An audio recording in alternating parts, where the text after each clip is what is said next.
Êxodo 33, versículo 1 a 7. Se você trouxe Bíblia, abra lá. Estamos numa série de mensagens chamada Comportamentos Tóxicos. E estamos aprendendo à luz da palavra de Deus como vencer pecados recorrentes. Quem quer ter uma vida santa, agradável, bonita, limpa? Deixa eu te dizer, tudo que te impede de viver o fluir de Deus na tua vida vai cair por terra, vai ficar na cruz em nome de Jesus. Por isso estamos estudando sobre isso.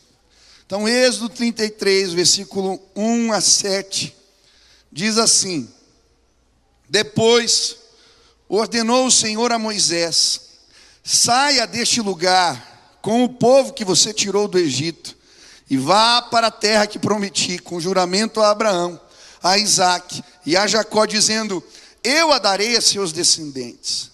Mandarei à sua frente um anjo, e expulsarei os cananeus, os amorreus, os hititas, os ferezeus, os heveus e os jebuseus. Vão para a terra onde manam leite e mel, mas eu não irei com vocês, pois vocês são um povo obstinado, e eu poderia destruí-los no caminho. Quando o povo ouviu estas palavras terríveis, começou a chorar, e ninguém usou enfeite algum. Isto porque o Senhor ordenara que Moisés dissesse aos israelitas: vocês são um povo obstinado. Se eu fosse com vocês, ainda que por um só momento eu os destruiria, agora tirem os seus enfeites, e eu decidirei o que fazer com vocês. Por isso, do monte Horebe em diante, os israelitas não usaram mais nenhum enfeite. Estenda suas mãos para o céu em sinal de rendição total a Jesus. Faça essa declaração de fé junto comigo. Senhor Jesus, eu marquei um encontro contigo esta noite. Senhor Jesus, eu abro meu coração para receber tudo aquilo que o Senhor tem para a minha vida. Te dou liberdade para falar comigo agora, em nome de Jesus. Amém. Nós temos estudado nessas últimas semanas em torno de uma pergunta que Moisés faz para Arão, quando ele desce da montanha, depois de uma experiência com o Senhor, e encontra o povo diante do bezerro de ouro, na farra. E ele chega para Arão e lhe pergunta: o que te fez pecar deste jeito? E durante estas últimas semanas temos meditado sobre o que nos faz pecar, o que nos faz cair, o que nos atrapalha na caminhada. Mesmo querendo acertar, muitas vezes erramos. E eu creio que existem comportamentos que são tóxicos, e quando os vivenciamos, na caminhada da fé constantemente caímos. E por isso esta mensagem, na verdade, ela é profilática. Ela é uma mensagem que te ajuda a se preservar. E eu queria te ajudar hoje a viver plenamente os propósitos de Deus para a sua vida. Quantos querem viver tudo que Deus tem? Eu quero. Pecado nos impede disso. E por isso estamos estudando nesse tempo. Porque eu quero que você, a nossa igreja, viva tudo que Deus tem para nós. Domingo passado eu estava almoçando com a Sil. E a mensagem hoje tem a ver com um sonho também que Deus deu para a Sil. Nós estávamos no meio da refeição, do almoço, e ela falou: eu tive um sonho estranho essa noite. Eu falei: é mesmo? O que você sonhou? Ela falou: olha, a gente estava no aeroporto, se preparando para um embarque, para uma viagem. Só que tinha um detalhe: o avião não parava. A gente tinha que entrar num avião em movimento. E as pessoas, os atendentes ali da companhia, eles chamavam este embarque de embarque violento. E aí eu fiquei naquilo: poxa, será que a gente vai conseguir entrar no avião? E aí nós entramos no avião, mas tinham pessoas que foram buscar as bolsas, buscar bagagens, e elas perderam o avião. Esse avião terminou num lugar onde havia uma festa muito grande, muito linda. Pessoas que nós estamos orando, ela citou alguns nomes, estavam lá celebrando com a gente. Que sonho estranho, né? Que é isso? Embarque violento, ela perguntou para mim. Quando ela terminou de falar, eu falei, linda, você não entendeu? Falou, o quê? Isso é uma revelação de Deus. E o que significa? O mover de Deus está passando. Ele não vai parar. Só vai participar do mover quem se lançar nas asas do Espírito. Mas aqueles que forem atrás das bolsas, das bagagens, de outras prioridades, vão perder o mover. E eu falei para ela, nós aqui em casa não vamos perder em nome de Jesus. Quem quer entrar nesse embarque violento aqui? Diga para o irmão que está do seu lado, Deus está te chamando. O avião está passando. Quantos querem viver o melhor de Deus? Meu irmão, deixa as bagagens, deixa as bolsas de lado, deixa aquilo que não é prioridade, porque nós vamos viver o maior mover que essa terra já viu. O Brasil vai ser lavado pelo sangue do Cordeiro. Está passando um mover. Quantos querem viver isso? Nós começamos um movimento de oração, sabe? Mover não é produzido, não é planejado, é uma ação do Espírito. A gente tem que discernir e entrar. Queridos, começo desse ano, minha tia me liga, Michel, a gente estava aqui pensando em começar um movimento de oração pela tua mãe, no Instagram. Você vai começar, a gente pensou em você. O que vocês pensaram? Não, é simples, só tem que acordar 6 horas da manhã. É uma semana só. Todo dia, daí você faz a live com o povo e tal. E minha tia estava empolgada, tratamento da minha mãe e tal. Eu falei, tá bom, tia. Eu já trabalho um bocado. Meu pai vai viajar, fiquei aí, né? Eu e o Antero estamos aqui à frente da igreja. Falei, Jesus. Começamos, falei para a Silvia, falou, meu Deus, mais um negócio. Começamos, primeiro dia juntos, 6 horas da manhã a orar. Hoje foi o 28º dia. Tinham 950 pessoas, ontem, às 6 horas da manhã orando. A semana inteira teve mais de 700 pessoas orando às 6 horas da manhã. E todo dia nós recebemos testemunhos. Gente liberta de depressão, gente que foi curada em casa, gente se convertendo nas lives, que não é crente, alguém falou, um amigo chamou, o cara começou a vir, está vindo na igreja agora. Sabe por quê? O mover está passando. Nós se olhamos, vamos parar? Não, vamos continuar. Essa semana inteira vai ter de novo. E se Deus me permitir, enquanto eu aguentar, vai ter.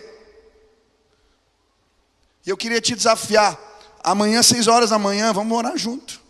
Quem topa? Domingo de manhã, vamos bater recorde. Amanhã vai ter mais de 1000. Amém? Diga para o irmão que está do seu lado, amanhã, 6 horas da manhã, você tem um compromisso comigo. O pastor te chamou para orar. Domingo, cara. Dia do Senhor, rapaz. Mas eu saio no final do culto, volto 3, 4 horas da manhã para casa. Amém, tá fácil, você alonga um pouquinho aí, já vai para lá. Já emenda tudo direto. Vamos orar. Sabe o que aconteceu na minha vida, queridos? Deixa eu contar para vocês. Eu sempre termino o sermão assim, você sabe disso. Em cima do laço. É atendimento, é reunião, é coisa para... Termino, já chego meio... terminando o sermão no carro, às vezes. Ontem era 2, 3 horas da tarde. Eu já tinha terminado o sermão de sábado e de domingo. Sabe o que eu fui fazer hoje? Fui correr no parque de manhã, depois da live. Encontrei um monte de irmão da igreja. Teve uma senhora que parou assim, pastor, você aqui, fala com a minha filha. E nem bati papo com a filha, eu já orei por ela. Falei, Deus, não para nem no parque esse negócio. Queridos, janeiro e fevereiro são os piores meses de arrecadação da igreja. O meu pai está fora, eu estou responsável, eu estava morrendo de medo. Sabe qual que foi o resultado de fevereiro? 200 mil reais de superávit, aleluia! Vamos investir na obra missionária. Vamos fazer. O país está em crise, aleluia. Deus está movendo. Quando a gente ora, as coisas acontecem. Mover, a gente não explica. Mover, a gente não produz. Mover, a gente não planeja. Não é uma ação de marketing pensada. Mover é um derramamento da graça de Deus. E esse mover está acontecendo nos nossos dias. Esse tratamento da minha mãe faz parte de um movimento do Espírito, queridos. Ou a gente entende e participa, ou a gente perde a bênção. Hoje eu quero falar das bolsas e bagagens que precisamos deixar para trás para participar do mover. Quantos querem participar do mover aqui? Aleluia! Louvado seja o Senhor. Primeiro comportamento tóxico que precisamos deixar, se queremos participar do mover do Espírito, são os pequenos enfeites. O versículo 4 e 6 diz assim: quando o povo ouviu essas palavras terríveis, começaram a chorar, e ninguém usou enfeite algum. Isso porque o Senhor ordenara que Moisés dissesse aos israelitas: vocês são um povo obstinado. Se eu fosse com vocês, ainda que por um só momento, eu os destruiria. Agora tirem os seus enfeites, e eu decidirei o que fazer com vocês. Por isso, do Monte Horebe em diante, os israelitas não usaram mais nenhum enfeite. O que me chamou a atenção aqui foi a ordem do Senhor: tirem os enfeites. E sabe, eram pequenos, eram joias, brincos, braceletes. Num primeiro momento, aqueles enfeites eram um sinal da bênção do Senhor. Eram os despojos do Egito. O povo saiu mesmo sem lutar a guerra, por causa das pragas. O povo do Egito tirou as joias e falou: pelo amor de Deus, saiam daqui. Sem lutar, eles saíram com os despojos. Mas depois do evento do bezerro de ouro, quando eles usaram aquilo que Deus nos tinha dado para pecar, para construir uma imagem, aquilo se transformou num símbolo de traição, de infidelidade. E é por isso que agora esses enfeites precisavam ser tirados. E sabe, muitas vezes na nossa vida, nós guardamos pequenos enfeites, pequenas coisas que representam a nossa infidelidade, representam a nossa traição. Eu não sei se você já conheceu alguém que se divorciou e continua usando aliança. O casamento já terminou, mas ele continua com o anel. Por que ele continua com o anel? Ele está dizendo: o vínculo não foi tirado. É a mesma situação do rapaz ou da moça que começa a namorar um outro cara, ou uma outra menina. E embora ele goste da menina, ele guarda no armário de casa a caixa com as cartinhas e com as lembranças do outro relacionamento. Talvez você esteja fazendo isso aqui. Deus está falando, né, irmão? Mas sabe que a gente faz isso com Deus às vezes. A gente diz que mudou de vida, diz que ama o Senhor, diz que é apaixonado por Ele, o adora, mas lá no armário tem guardado uma caixa com os pequenos enfeites do relacionamento antigo. Hoje, Deus vai tirar os brincos, os braceletes, as caixas vão ficar por terra em nome de Jesus. Mas pastor, como assim? Tem gente aqui que teve problema com bebida. Quem aqui teve problema com bebida? Levanta a mão. Pode assumir aí, irmão. Isso. Deus te restaurou, aleluia. Mas tem gente que, apesar de ser restaurado, ainda tem o barzinho lá em casa. As bebidas guardadas. Não faz sentido. É o cara que Deus libertou. Mas quando ele abre a playlist do que toca no Spotify, ou sei lá qual plataforma que você usa, tem músicas lá que te remetem a saudades daquele tempo. Festas, bagunças. E não tem como, quando toca, te faz lembrar. Na verdade, você põe para tocar de novo e canta de novo, porque existem vínculos ainda. Tem pessoas que guardam amuletos, pessoas que guardam histórias, pessoas que guardam contatos no celular que te remetem à vida antiga. Não são pecados necessariamente, mas são os brincos e os braceletes que precisam ficar no Horebe, no monte da revelação de Deus. Sabe, o que rouba a nossa comunhão com o Senhor muitas vezes não são os grandes pecados. Tem gente que fala para mim, mas pastor, não existe grande e pequeno pecado. Existe sim, isso é uma mentira. Claro que existe. As consequências são completamente diferentes de uma atitude para outra. Na perspectiva da graça de Deus, todos somos pecadores e somos reconciliados. Mas existe o pecado, pecadinho, pecadão. Agora, às vezes, a gente acha que as pequenas coisas, os pequenos maus hábitos, aqueles pecados que não têm consequências tão graves, dá para tolerar. Eles não atrapalham, não faz diferença. Mas a Bíblia fala muito sobre isso. Em Eclesiastes 10, versículo 1, a Bíblia diz assim: as moscas mortas fazem com que o unguento do perfumista emita mau cheiro.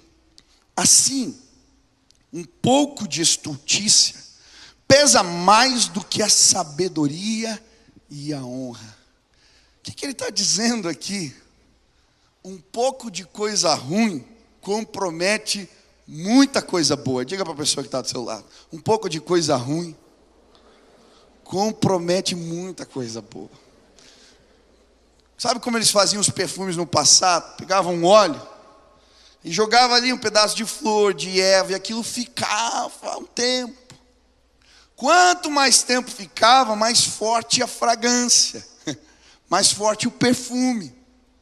Mas, mesmo tendo ficado às vezes anos, aquele óleo mergulhado, aquela flor, aquela erva mergulhada no óleo, se caísse uma mosca, ela estragava o perfume. E o que a Bíblia quer nos ensinar? As pequenas coisas, os pequenos enfeites, eles atrapalham a nossa vida. O óleo na Bíblia representa a unção do Espírito. O perfume tem a ver com o nosso testemunho. Querido, são pequenas coisas que podem minar o teu testemunho, estragar a fragrância, interromper a unção de Deus sobre a tua vida. E sabe, às vezes, a tampa está aberta e a gente não percebe. O mosquitinho caiu e a gente nem vê. Mas quando a gente está numa vida de oração e de busca, Deus mostra para nós os mosquitinhos. Eu tive uma experiência essa semana muito linda. Aconteceu um episódio lá em casa engraçado. Os meus filhos são uma figura, na verdade, né? Hoje até postei a Nina chorando por causa do cartão de crédito no meu Instagram. Eu quero o cartão do papai. Ela nem sabe o que é isso, ela está mexendo na minha carteira. Mas eu achei um barato. Mas eles estavam um dia lá em casa, o Ben e a Nina gritando. E a gente não aguentava mais ouvir os berros. E eu chamei e falei assim: Ben e Nina, vem aqui. Vocês sabiam que quem grita demais perde a voz? Aí eu falei, tinha uma menininha que ela começou a gritar que nem você estava gritando. E de repente ela foi chamar o pai, e depois já fez assim, ó. E não saía nada. A voz dela acabou. A Sil se empolgou com a história, veio com um vídeo de um cara. O Eu falava assim, ó. Cara, as crianças ficaram estarrecidas assim. De repente a Nina começou a tentar falar. E o Benny, papai, ela está perdendo a voz. E eu olhei para o lado. O que acontece com ela? Começou a chorar. O que vai acontecer com ela? Vai voltar. Eu, calma, filho. Se parar de gritar, volta. Cara, silêncio lá em casa. Eu falei para si, yes. Vamos fazer uma coletânea de vídeos assim. Saí, fui fazer minha caminhada no parque. Eu ando andando um pouco. Quero emagrecer. Ganhei um tênis de corrida. Eu entendi que era um recado dos irmãos. Foi do ministério aqui. Tava lá andando e, pô, é legal andar porque eu já vou falando com Deus. Senhor, me revela as coisas e tal. Sério, as minhas caminhadas estão rendendo um monte de solução. Porque daí eu estou andando, já estou falando com Deus, já vai me mostrando o que tem que fazer e tal. E eu estava orando pelos meus filhos, Senhor, tal, tem alguma coisa, de repente assim, o Espírito Santo falou para mim, ei, você vai perder a confiança do teu filho. Eu falei, mas por que isso? Que veio aí? E continuei andando, de repente, você está usando mentiras para educar seu filho. Eu falei, uou, mas foi só uma brincadeira. O dia que você contar suas histórias com Deus, Ele não vai acreditar. Eu fiquei acabado. Peguei o carro, voltei para casa. Eu não esperei outro dia, irmão. Quando Deus fala com a gente não espera outro dia. Benício, vem aqui, filho. Papai quer contar uma coisa para você. Ele pegou na minha mão, coisa mais linda. Sentamos no quarto. Eu fui trocar ele para a escola. Falei, filho, papai fez uma brincadeira ontem com você, porque eu queria que você parasse de gritar. Mas aquela brincadeira não é verdade, filho. As pessoas que gritam não perdem a voz assim. Você perdoa o papai? Queridos, ele abriu um sorriso lindo para mim. Me deu um beijo e me deu um abraço e agarrou no meu pescoço. E eu ganhei meu dia naquela manhã. Porque eu não quero que nenhum mosquitinho, nenhum enfeite, nenhuma mentirinha atrapalhe o que Deus tem para fazer na vida do meu filho. Em nome de Jesus, ele vai ser um homem de Deus, vai ser um pregador da palavra, vai ser cheio do Espírito Santo, vai ter histórias na vida para contar. Pastor, é só uma mentirinha, é uma fofoquinha, é uma sériezinha apimentada, é só... Não tem inha, meu irmão. Com Deus não tem inha. Obstrui, atrapalha, traz estrago. Quem quer pedir para Jesus tirar os inhas aí da vida, levanta a mão. Eu preciso. Mas como assim? Quer ver uma coisa? Tem um texto em Cantares que eu gosto. Cantares 2,15 diz assim: apanhe para nós as raposas, as raposinhas que estragam as vinhas, pois as nossas vinhas estão floridas. Tem um irmão aqui que ele vem fazer mentoria comigo, e ele sempre fala das raposinhas que estragam a vinha. Ele sempre fala, o Samuel. São as pequenas raposinhas. E eu fiquei vendo, eu fui procurar na Bíblia o versículo. E é interessante, porque Cantares está falando do relacionamento entre homem e mulher.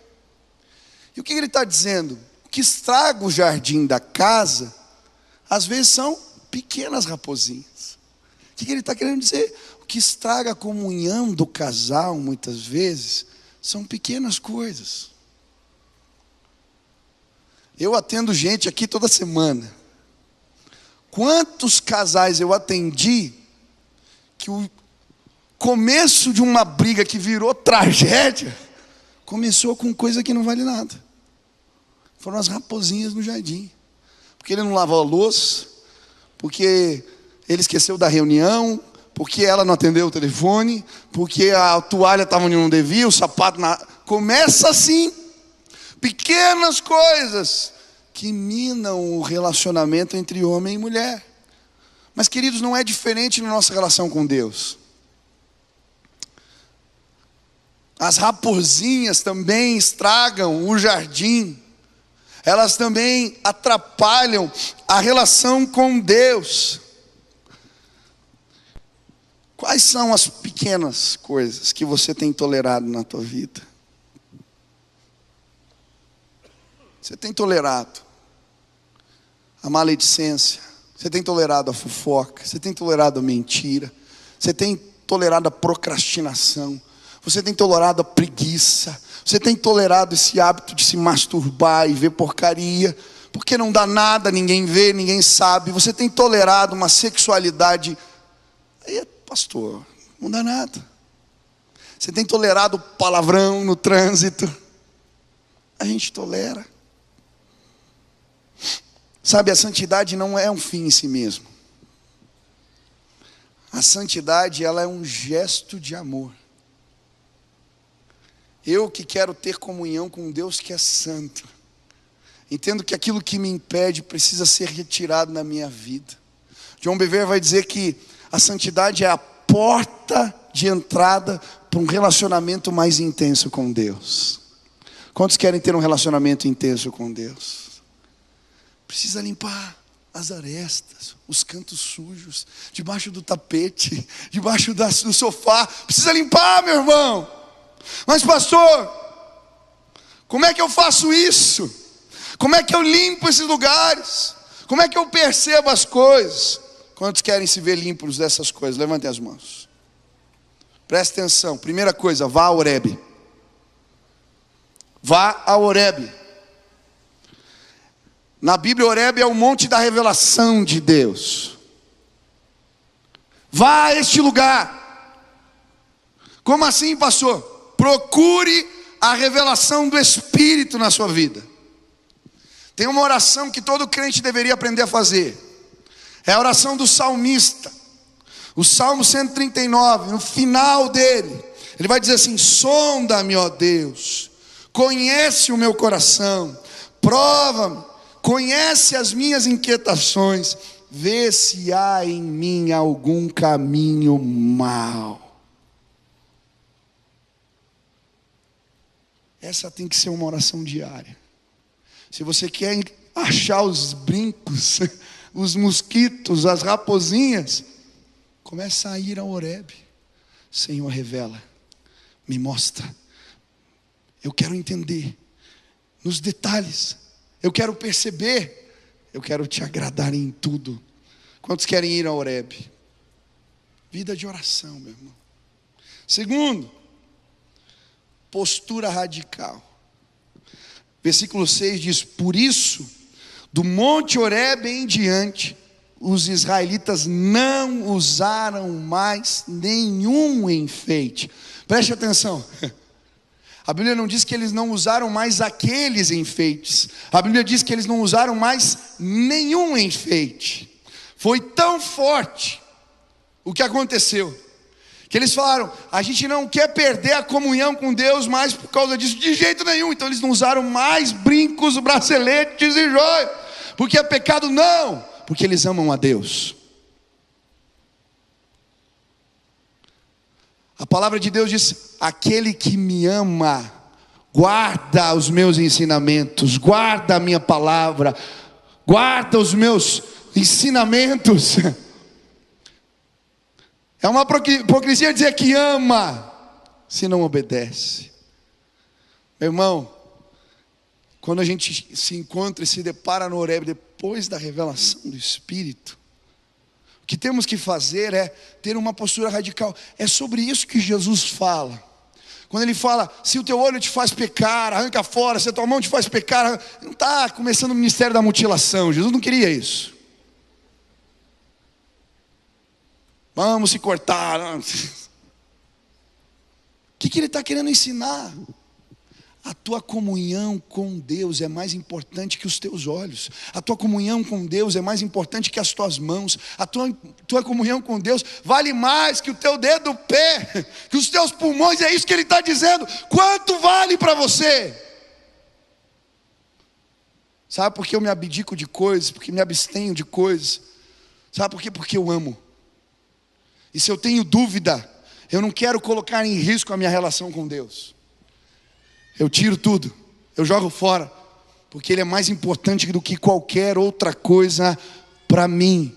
Eu quero servir ao meu Senhor, eu quero que Ele saiba que eu o amo, eu quero me entregar completamente. É isso que a Bíblia ensina.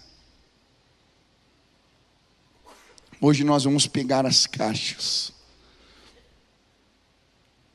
dos nossos relacionamentos antigos. Vamos pegar as lembranças do Egito e vamos entregar no altar do Senhor em nome de Jesus. Eu lembro um dia que um jovem me ligou.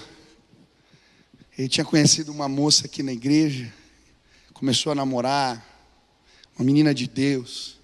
Mas esse rapaz, ele, quando não era crente, tinha vivido uma experiência de um casamento que não deu certo. E eles se divorciaram. E ele gostava muito da menina, tentou ir atrás, mas não deu certo, não teve jeito, não teve como. Mas eu lembro que ele começou esse relacionamento e um dia ele me ligou: pastor, você pode me ajudar? Eu falei: por quê? Eu preciso fazer algumas entregas ao Senhor. Então nós fomos num lugar. Ele abriu o porta-mala e começou a tirar os álbuns de fotografia, a aliança, as cartinhas, o álbum do casamento. Deus me deu uma nova vida. Eu quero entrar nesse relacionamento por inteiro. Nós colocamos um balde lá, pusemos um álcool e metemos fogo.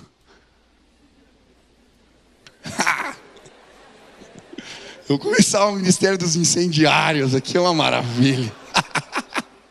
Eu já queimei muita coisa na churrasqueira da igreja, meu Deus.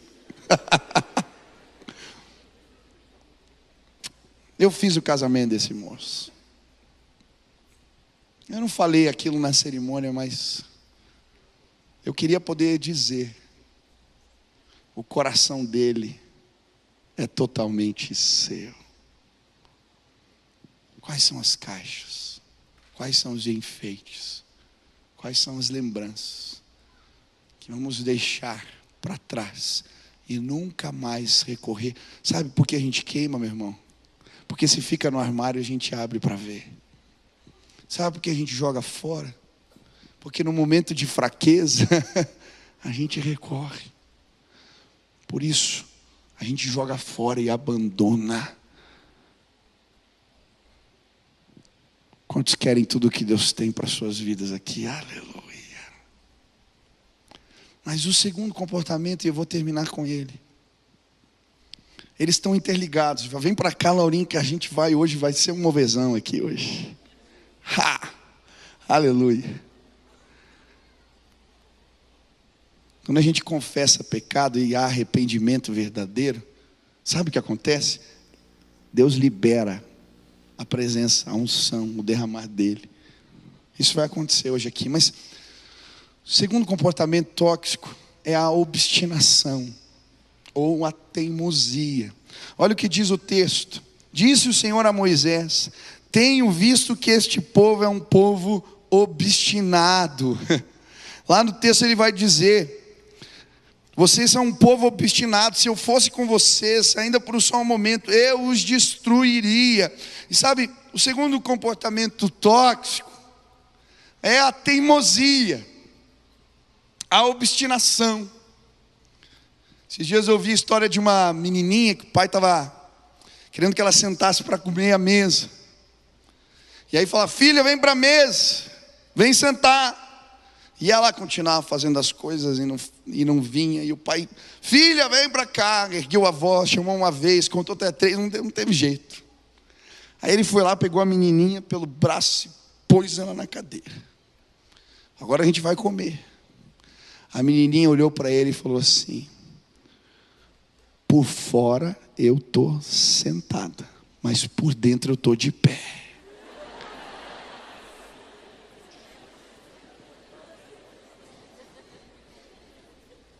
Teimosa. Parece ali, às vezes, Jesus amado. A menina tem personalidade, rapaz. É uma linda, carinhosa.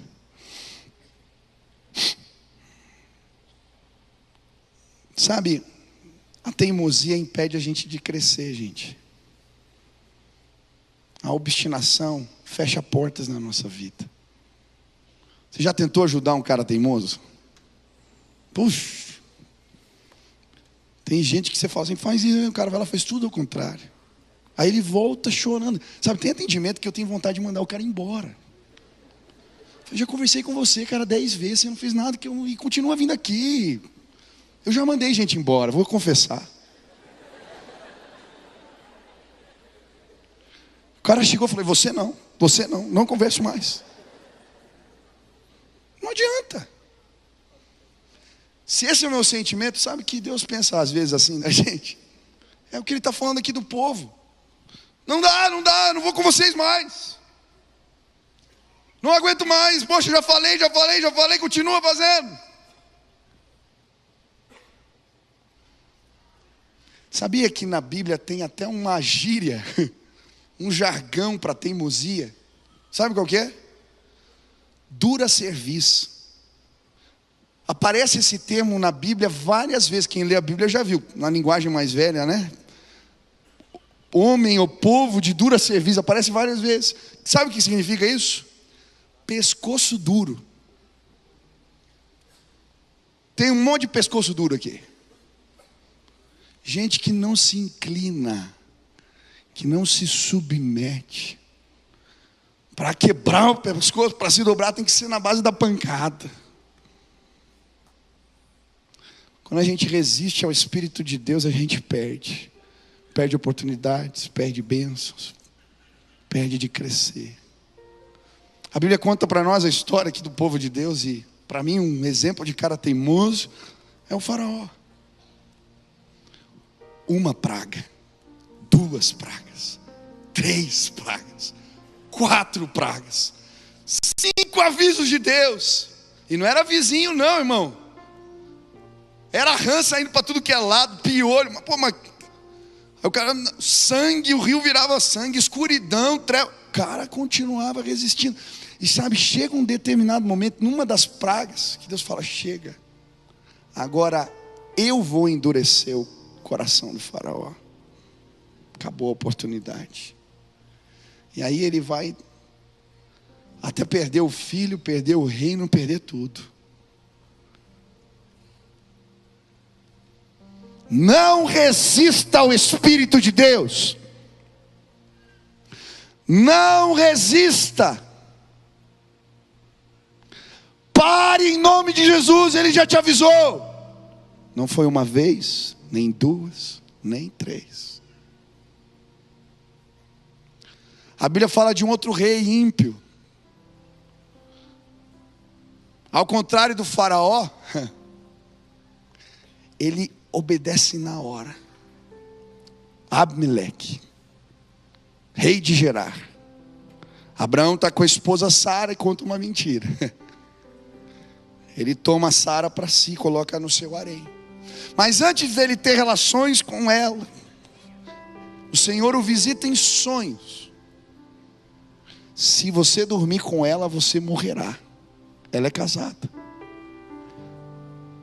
Aquele homem fica tão impressionado que ele sai, vai procurar Abraão e diz: o que você fez comigo? Devolve a mulher, o abençoa com recursos e pede a oração de Abraão. Mas sabe o que me chama a atenção nesse texto? É que a Bíblia diz que enquanto Sara estava ali, mesmo sem Abimeleque saber, todas as mulheres do seu harém, da sua casa, ficaram estéreis. O que você está querendo dizer, pastor? Talvez você esteja resistindo ao Espírito, mesmo sem ter ciência disso. Existem situações que estão emperradas na sua vida. Existem problemas que bateram a porta na sua casa. Existem bênçãos que não chegam, porque mesmo sem saber, você está resistindo ao Espírito Santo de Deus. Talvez um amigo te convidou para vir aqui hoje. Talvez você não entregou a vida a Jesus Cristo. Talvez você veio porque tem passado por lutas. Deixa eu te dizer, você não sabe, mas você está resistindo ao Espírito de Deus. Mas hoje, neste lugar, a porta da revelação de Deus está aberta para você. Você pode agir como Faraó, ou você pode agir como Abimeleque. Você pode resistir, ou você pode aceitar a orientação do Espírito na sua vida. Os que agem como Faraó encontram as pragas. Os que agem como Abimeleque encontram as bênçãos. A gente escolhe. Levante suas mãos assim, ó. Na mão direita, Deus colocou bênção. Na mão esquerda, Deus colocou maldição. A palavra de Deus diz em Deuteronômios: escolhe, pois, a bênção para que seja bem sucedido. Está na tua mão. Quantos querem a bênção de Deus aqui? Levantem as mãos.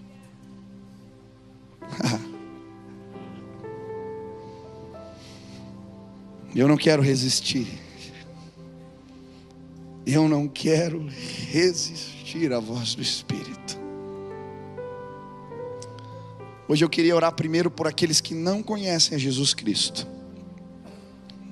Opa, quase caí. Você está resistindo. Você talvez não saiba disso, mas você está resistindo. Hoje Deus está fazendo um filme passar na tua cabeça. Ele te livrou da morte. Ele cuidou de você. Ele permitiu que você chegasse aqui hoje.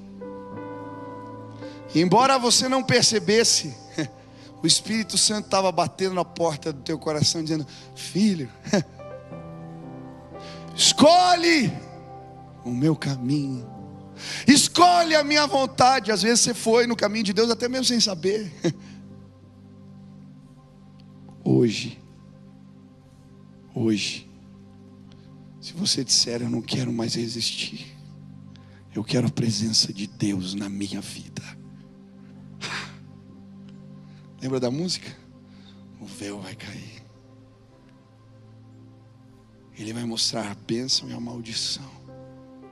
Ele vai te dar discernimento. O favor de Deus vai alcançar a tua vida hoje.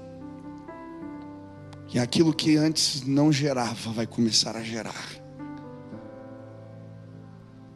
Vida de Deus. A Bíblia diz que nós estávamos mortos. Como assim? Espiritualmente você está morto.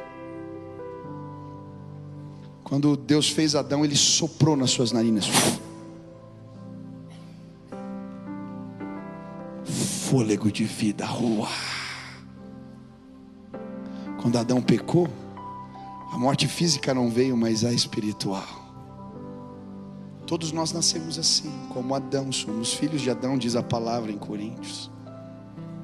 Por o pecado de um só homem, toda a humanidade. Por isso, morto não sente, morto não percebe, morto não escuta, morto não entende. Você já falou com o morto aqui? Eu vou orar por você. Está com problema.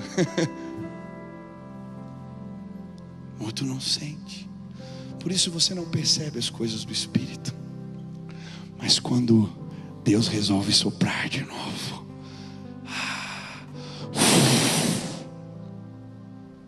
um dia eu estava numa reunião de oração e Ele soprou. Queridos, quando eu abri meus olhos, eu ouvi a glória de Deus. Os meus ouvidos foram abertos. Eu ouvi a voz de Jesus. Ele dizendo no meu interior: eu te amo, eu te amo, eu te amo, eu te amo. Eu caí de joelhos no chão e eu chorava muito, porque eu nunca tinha sentido aquilo que aconteceu naquele instante. A vida de Deus foi ativada em mim. eu nasci de novo, nasci no Espírito. É isso que Jesus explica para Nicodemos. Como você é mestre e não sabe disso? O que significa novo nascimento? Isso que eu acabei de explicar. Fôlego de vida, fôlego do Espírito. Se hoje você quer receber esse sopro de Deus, para de resistir.